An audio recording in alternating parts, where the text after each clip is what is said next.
Hey viewers, welcome back to my channel Stree world. आज मेरे दिन की शुरुआत हुई थी सुबह 4 बजे और यहाँ पर मैं आपको रियल टाइम सर्च करके दिखा रही हूँ। सुबह के 4:30 बज गए हैं और मैंने अपना टाइमर ऑन कर दिया है और टाइमर ऑन करने के बाद मैं सीधे लग जाऊँगी पढ़ाई में। तो फर्स्ट स्लॉट में आज मैं पढ़ने वाली हूँ ज्योग्राफी और आपको तो पता ही होगा कि मैंने ज्योग्राफी का नोट्स जो है वो कंप्लीट कर लिया है।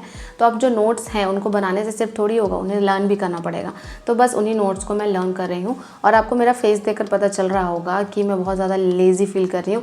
एक्चुअली सुबह में सब लोग चाहते हैं कि थोड़ा देर से उठे, थोड़ा नींद पूरी कर ले, थोड़ा आराम कर ले। किसको इतनी जल्दी सुबह उठना पसंद है और इतनी जल्दी सुबह उठ के पढ़ना पसंद है। और ऊपर से किसी साइंस स्टूडेंट्स को अगर आर्ट्स पढ़ना पड़े तो उसके लिए तो डबल मेहनत हो जाती है यहाँ पर। बट समहाउ मैंने सोचा ही था कि ज्योग्राफी को मुझे करना ही है कंप्लीट नेक्स्ट 10 डेज़ में। तो बस उसी से रिलेटेड अपने टारगेट को पूरा करने के लिए मैं ज्योग्राफी लर्न करने लग गई थी और बहुत देर तक लर्न किया। और मैं आपको सच बता रही हूँ, मेरे नोट्स जो हैं वो टोटल 50 पेजेस के हैं और आज मैंने लगभग 10 to 12 पेजेस लर्न किए हैं और वो भी बहुत अच्छे से लर्न किए हैं। तो फाइनली अब देखिए, मैंने अपना टाइमर ऑफ कर दिया है और अब मैं जा रही हूँ किचन का काम करने के लिए। आप सबको तो पता ही है कि मैं वेजिटेरियन हूँ, तो मेरे पास ऑप्शन नहीं होता हमेशा कुछ स्पाइसी खाने का। तो आज मेरा बहुत ज़्यादा स्पाइसी खाने का मन था, तो मैंने सोचा कि चलो घर में ही कुछ ऐसा बना लिया जाए जिसको खाने के बाद एकदम बहुत मज़ा आए। तो बस इसीलिए आज बना रही थी बैगन का भरवा। आप सबको पता है या नहीं इस डिश के बारे में मुझे नहीं पता, बट झारखंड बिहार में तो लोग बहुत ज़्यादा बैगन का भरवा खाते हैं। तो सबसे पहले मैंने ना कढ़ाई में डाल दिया था प्याज फ्राई होने के लिए और इसके बाद मैं बैगन को इस तरह से कट कर लेती हूँ। एक बैगन में मैं 4 कट लगा रही हूँ और इसके बाद मैंने अपना मसाला जो है बहुत अच्छे से फ्राई किया है और बहुत देर तक फ्राई किया। एक्चुअली जब मेरा खाने का मन होता है ना तो मैं किसी भी डिश को बहुत ज़्यादा टेस्टी बनाती हूँ और इस डिश को अगर आपको बनाना है तो इसमें सबसे इम्पॉर्टेंट इसका मसाला ही होता है। इसे बहुत ज़्यादा धीरे धीरे कम आँच में अच्छे से पकाना होता है। तो बस उसी प्रोसेस में मैं लग गई हूँ। और आप ये मत सोचिएगा कि ये कढ़ाई बहुत गंदी है। एक्चुअली ये जो कढ़ाई है ना, ये नॉन स्टिक कढ़ाई है, बट इसका बीच वाला पोर्शन जो है ना वो खाना बनते बनते निकल गया है, तो इस वजह से बीच में थोड़ा वाइट हो गया है।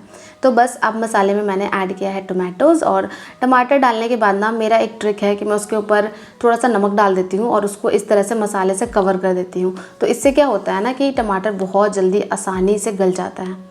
और उसके बाद मैंने उधर मसाले को ढक दिया अच्छे से और इधर लग गई हूँ आटा गूँथने में। आपको तो पता ही है कि मेरे घर में 6 फैमिली मेम्बर्स हैं, तो सबके लिए मुझे बहुत सारी रोटियाँ बनानी पड़ती है। और ना मेरी एक सब्सक्राइबर डेली मुझसे पूछती है कि दी आप मीन्स की बिना टोंग्स के हाथों से कैसे रोटी सेक लेती हो, और उन्होंने ये कमेंट बहुत बार किया है। तो अब मुझे लगता है कि इसका जवाब दे ही देना चाहिए। देखिए, एक्चुअली मैं बहुत ज़्यादा रोटी बनाती हूँ, सुबह में 20-25 और शाम में 20-25। अगर आप भी हर दिन इतनी रोटियां बनाएंगे ना तो आप भी आसानी से हाथों से ही रोटी सेकना सीख जाएंगे। और इसके बाद देखिए मैं क्या कर रही हूँ, जो भी बैगन में मैंने कट्स लगाए थे वहाँ पर ना मैं थोड़ा सा नमक लगा देती हूँ, क्योंकि ऐसे नमक अगर आप नहीं लगाएंगे ना तो इसका टेस्ट बहुत बेकार आता है और नमक ऐसे बैगन के अंदर जब चला जाता है तो थोड़ा अच्छा लगता है। और इसके बाद मैं सारे बैगन में ऐसे मसाले जो है वो भर दूँगी और हर बैगन में आपको ऐसे मसाले की स्टफिंग करनी है। और मैं आपको सच बता रही हूँ, ये बहुत ज़्यादा टेस्टी होता है।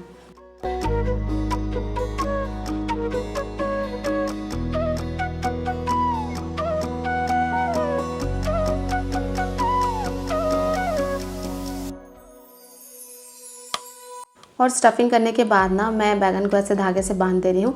और जब मेरी मम्मी बनाती थी ना तो वो धागे से भी नहीं बांधती थी, वो एकदम प्रो थी इस डिश को बनाने में। बट अभी मैं उतनी ज़्यादा प्रो नहीं हूँ, तो इसलिए मैं धागे से बांधना ही ज़्यादा प्रेफर करती हूँ। और इसके बाद मैंने ऑयल हीट कर लिया है कढ़ाई में और एक एक करके सारे बैगन को इसमें डाल दूँगी फ्राई होने के लिए।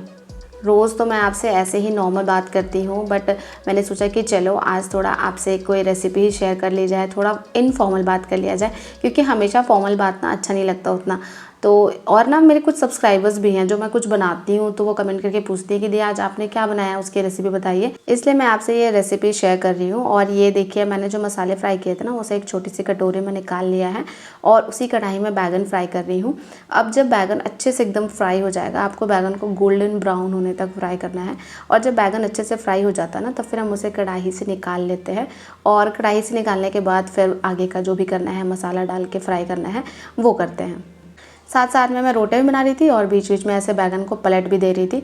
और ये देखिए एकदम बिल्कुल अच्छे से फ्राई हो गया था बैगन, तो उसे मैंने निकाल दिया। और निकालने के बाद जो मैंने मसाला निकाल कर रखा था कटोरी में, उसे फिर से मैंने कढ़ाई में डाल दिया है। थोड़ा सा उसमें पानी भी ऐड किया और इसके बाद सारे बैगन को डाल दूँगी और एक बॉयल आने तक इसे मुझे पकाना है। तो मैं इसे अब कवर कर दूँगी और कवर करने के बाद दोबारा से लग जाऊँगी रोटियाँ बनाने। और एक बात मैं आपको बताऊँ, मुझे रोटी इतनी ज़्यादा बनानी होती है कि उसके साथ साथ ना मैक्सिमम किचन का काम हो जाता है, जैसे सब्ज़ी फ्राई करना, दाल बनाना, दूध गर्म करना। तो और कभी कभी मैं चावल सुबह में ही बना लेती हूँ, तो चावल बनाना, ये सारा काम ना रोटी बनाते बनाते आराम से हो जाता है। बस मुझे थोड़ा सा ध्यान देना होता है, बीच बीच में रोटी छोड़कर इधर उधर थोड़ा दौड़ना पड़ता है, चलना पड़ता है, बट कोई बात नहीं, मैं मैनेज कर लेती हूँ। तो फाइनली किचन का काम तो कंप्लीट हो गया है और यहाँ पर देखिए अब मैं झाड़ू लगा रही हूँ। और ये जो आपको स्पेस दिख रहा है ना छोटा सा, मैं बस इसी स्पेस में एक्सरसाइज करती हूँ। और मैं आपको सच बता रही हूँ कि अगर आपको एक्सरसाइज करना है ना, तो उसके लिए आपको केवल मोटिवेशन की ज़रूरत है। चाहे आपके पास एक्सरसाइज शूज़ या फिर उसका कोई ड्रेस या फिर वॉच हो या ना हो, अगर आपके अंदर मोटिवेशन है तो आप एक्सरसाइज कर ही लेंगे। और मेरे पास ना एक्सरसाइज शूज़ तो था भी, बट मैं उसे रांची लेकर चली गई थी और फिर ना मैं वहीं पर भूल गई उसे। तो बस यहाँ पर मुझे बेयर फुट ही मीन्स के खाली पैर ही एक्सरसाइज करना पड़ता है। तो मैं 1 घंटे करूँ या आधे घंटे या 45 मिनट, मैं खाली पैर ही एक्सरसाइज करती हूँ। बहुत लोग मेरे से पूछ रहे थे कि दी एक्सरसाइज करने के बाद थकान हो जाती है क्या, उसके बाद पढ़ाई कर सकते हैं या नहीं कर सकते हैं। तो देखिए एक्सरसाइज करने के बाद ना एक ट्रिक है, अगर आप एक्सरसाइज आधे घंटे या 45 मिनट करते हैं तो उसके बाद ना आप 10 मिनट एकदम शवासन में लेट जाइए। आपको पता ही होगा शवासन जो है वो योगा का एक पोज है, आपको उसमें लेट जाना है और फिर पता है आप आराम से एनर्जाइज हो जाइएगा और उसके बाद बाकी काम करने के लिए आपको एनर्जी मिलेगी। तो फाइनली सारा काम ख़त्म होने के बाद अब मैं आ गई हूँ एक्सरसाइज करने के लिए। तो मैंने फ्री ट्रेनिंग मोड ऑन कर दिया है और यहाँ पर देखिए अभी मेरा जो हार्ट रेट है वो कुछ 89 है। और एक्सरसाइज करने के बाद आप मेरा हार्ट रेट चेक करिएगा, ये देखिए अभी मेरा हार्ट रेट जो है वो 122 है। और साथ ही साथ मैंने 450 कैलोरीज बर्न किए हैं, जो कि बहुत ज़्यादा है। और इतनी कैलोरीज बर्न करने के बाद नाश्ता करने का मज़ा ही कुछ और है। हे गाइस, तो आज का ब्रेकफास्ट मेरा ये है। मैं खीरा खा रही हूँ जिसमें फाइबर है। आम में कार्बोहाइड्रेट्स प्लस फाइबर दोनों है। और उसके बाद मैं पी रही हूँ सत्तू ड्रिंक, तो ये प्रोटीन रिच है। तो मीन्स की कार्बोहाइड्रेट, फाइबर और प्रोटीन तीनों का कॉम्बिनेशन है आज मेरे प्लेट में। हमेशा ऐसा नहीं होता है, हमेशा मुझे जो घर में बनता है उसी में से कुछ डिसाइड करके खाना पड़ता है, बट आज कुछ चीज़ें अवेलेबल थी तो उसी में से मैंने ये अपना कॉम्बो बना लिया है ब्रेकफास्ट का। तो मिलती हूँ आपसे ब्रेकफास्ट के बाद। आप ये सोच रहे होंगे कि मैंने सब्ज़ी इतने प्यार से बनाई तो मैंने उसे खाया क्यों नहीं। एक्चुअली मैं उसे लंच में खाऊंगी, लंच में मैं उसे चावल के साथ खाऊंगी। इसके बाद अब मैं आ गई हूँ पढ़ाई करने के लिए। तो अब मेरा सेकंड स्टडी स्लॉट जो है वो शुरू होता है और सेकंड स्टडी स्लॉट में मैं अटेंड करूँगी हिस्ट्री का एक लेक्चर। और हिस्ट्री में अभी बुद्धिज़्म चल रहा है लेक्चर में, तो बस उसी लेक्चर को मैं अटेंड करूँगी। तो सबसे पहले यहाँ पर टाइमर ऑन कर दिया है और टाइमर ऑन करने के बाद सीधे लग जाऊँगी पढ़ाई में। बहुत लोग मेरे से पूछ रहे थे ना कि दी मैं कोर्स परचेज़ अभी करूँ क्या, अभी हो जाएगा सिलेबस कंप्लीट। तो देखिए ये ना आपकी एफिशिएंसी पर डिपेंड करता है। बहुत सारे बच्चों की ना एफिशिएंसी बहुत ज़्यादा होती है। जैसे हम तो हाउसवाइफ हैं, हम ज़्यादा से ज़्यादा 6 से 7 घंटे ही पढ़ सकते हैं, तो हमारे लिए थोड़ा मुश्किल होगा कम टाइम में ज़्यादा कोर्स को कंप्लीट करना। बट अगर आप अभी सिंगल हैं, जैसे आप पढ़ाई करते स्टूडेंट हैं, एस्पिरेंट हैं, तो मुझे लगता है कि अगर आप कोर्स परचेज़ भी कर लेंगे और 10 घंटे हर दिन पढ़ेंगे तो मुझे लगता है कि आपका जो है कोर्स कंप्लीट हो जाएगा। लेकिन अगर आपके अंदर वो एफिशिएंसी नहीं है 10 घंटे पढ़ने की, तो मुझे नहीं लगता है कि आपका कोर्स कंप्लीट होगा। क्योंकि ऑलरेडी जो बैच है ना, बैच में 7 से 8 घंटे की क्लासेस होती है केवल हर दिन। तो फिर सोचिए कि उन 7 से 8 घंटे की क्लासेस को अटेंड करने के बाद आपको 3 से 4 घंटा उसको रिवाइज़ करने के लिए तो ज़रूर चाहिए। क्योंकि केवल वीडियो देखने से कोई फ़ायदा नहीं, जब तक उसको रिवाइज़ ना करें, लर्न ना करें। तो आपको ये दोनों चीज़ ना साथ में करनी पड़ेगी। चलिए बुद्धिज़्म से आपसे मैं कोई क्वेश्चन पूछ लेती हूँ। आप मुझे बताइए कि भगवान बुद्ध के पहले गुरु कौन थे और भगवान बुद्ध की अंतिम गुरु कौन थी। साथ ही आप मुझे ये बताइए कि बुद्ध जब घर छोड़कर गए थे तो उस घटनाक्रम को क्या कहा जाता है। एक क्वेश्चन मेरे से बार बार पूछा जाता है कि दी इसका डिटेल सिलेबस डिस्कस कीजिए। देखिए डिटेल सिलेबस कुछ नहीं दिया उन्होंने केवल सब्जेक्ट का नाम दिया है कि इस सब्जेक्ट से इस टॉपिक से क्वेश्चंस पूछे जाएंगे और बाकी कुछ भी डिस्कशन नहीं हुआ है या फिर कुछ भी दिया हुआ नहीं है।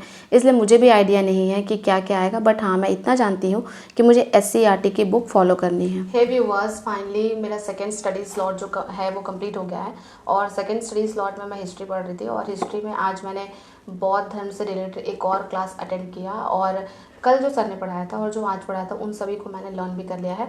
बट कहीं ना कहीं मुझे ये भी लग रहा है कि सर बहुत ज़्यादा डेप्थ में पढ़ा रहे हैं। मीन्स कि बुद्ध भगवान जो हैं वो फर्स्ट में कहाँ थे, फिर उसके बाद कहाँ गए, फिर जहाँ जहाँ भी गए, जिन जिन स्थानों पर गए वहाँ पर उनके साथ क्या क्या हुआ। तो ऐसे मोटा मोटी तौर पर तो हम भी कुछ ना कुछ जानते ही हैं, क्योंकि हमने भी एग्ज़ाम्स की प्रिपरेशन की हैं। बट सर बहुत ज़्यादा डेप्थ में बता रहे थे। मतलब अगर कोई इंसान है तो उसका नाम, उसका कुल, सब कुछ। तो फिर भी अगर पढ़ा ही दिया इतना डेप्थ में तो हम पढ़ ही लेंगे। बट मुझे लगता है कि थोड़ा कम भी हम पढ़ेंगे तो 1 to 5th के लिए इनफ होगा। तो बस अभी मैं थोड़ा रेस्ट करूँगी, क्योंकि सुबह से मैं लगी हुई हूँ बैक टू बैक। पहले काम, फिर एक्सरसाइज, फिर काम, तो उसके बाद फिर पढ़ाई। तो अब मुझे रेस्ट करने का मन कर रहा है। तो बस रेस्ट करने के बाद आपसे मिलूँगी।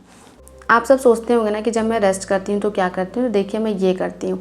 अभी सबने ब्रेकफास्ट कर लिया है और थोड़ा सा कुछ खाना का भी बर्तन बचा हुआ है, तो सारे बर्तन को मुझे धोना पड़ेगा अभी ही। और ये करते करते ना बहुत सारा टाइम बीत जाता है और एक्चुअल में रेस्ट मुझे केवल हाफ आवर का ही मिल पाता है। एक मुझे बहुत अजीब कमेंट आया था, मीन्स उसको पढ़ने के बाद ना मुझे भी बहुत ज़्यादा बुरा फील हुआ।